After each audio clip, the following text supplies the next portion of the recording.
klasik dan neoklasik pada dasarnya saling berhubungan. Keduanya memiliki persamaan, di mana letak persamaannya itu ada pada pandangan bahwa kegiatan ekonomi merupakan sebuah sistem yang berdiri sendiri. Hanya saja, kaum neoklasik melakukan pembaruan dalam teori klasik dengan menggunakan sifat utilitarian untuk menjawab pertanyaan terkait sifat dan tujuan dari ekonomi pasar. Para pemikir neoklasik beranggapan bahwa ekonomi adalah transaksi-transaksi swasta yang terjadi guna memaksimalkan kegunaan yang diperoleh individu.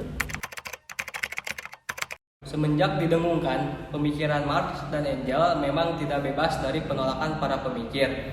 Bahkan, teori yang dikembangkan oleh Marx dan Engels ini juga mendapatkan penolakan dari kaum sosialis sendiri, dan ditambah dengan penolakan dari kaum liberal dan kapitalis.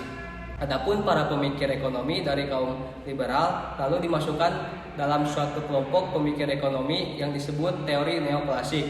Disebut sebagai neoklasik atau teori klasik baru karena pemikiran-pemikiran kaum neoklasik ini juga sekaligus merupakan pembaruan dan pembelaan terhadap pemikiran kaum klasik dalam menanggapi kritikan kaum Marxis. Para pakar neoklasik kala itu berusaha mengkaji ulang tentang pokok pikiran teori klasik yang dikritik oleh Marx, yakni dalam hal nilai kerja dan tingkat upah. Tingkat upah dan nilai kerja dianggap oleh Marx sebagai penyebab utama yang akan meruntuhkan kejayaan kaum kapitalis.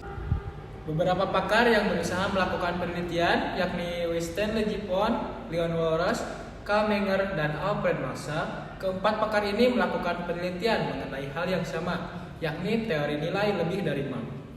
Dalam teori nilai lebih Marx atau surplus value, diasumsikan bahwa usaha para kapitalis untuk mendapatkan laba setinggi mungkin akan menekan para buruh. Tekanan yang besar terhadap buruh akan membuat buruh memberontak dan menggulingkan para kapitalis.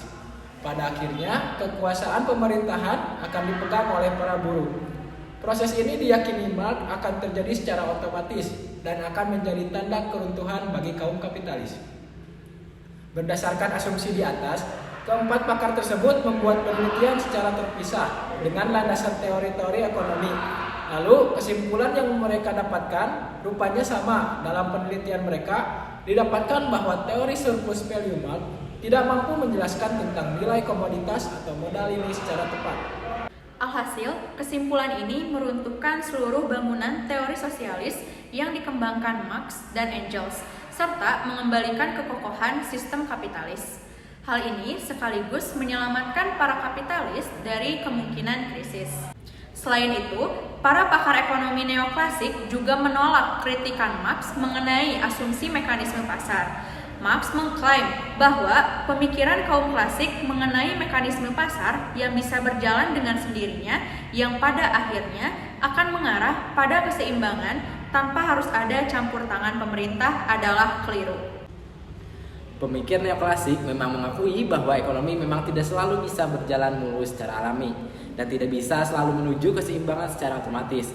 Akan tetapi, kaum neoklasik lebih tidak setuju jika harus mengabaikan keberadaan mekanisme pasar serta menyerahkan segalanya kepada pemerintah. Bagi neoklasik, kelemahan pasar dan ketidaksempurnaan pasar dapat diatasi oleh pemerintah. Dan memang pemerintah seharusnya campur tangan dalam hal ini. Akan tetapi, batasan campur tangan pemerintah dalam hal ekonomi ini hanya sebatas memperbaiki distorsi yang berlangsung di pasar, dan bukannya malah menggantikan fungsi mekanisme pasar itu sendiri.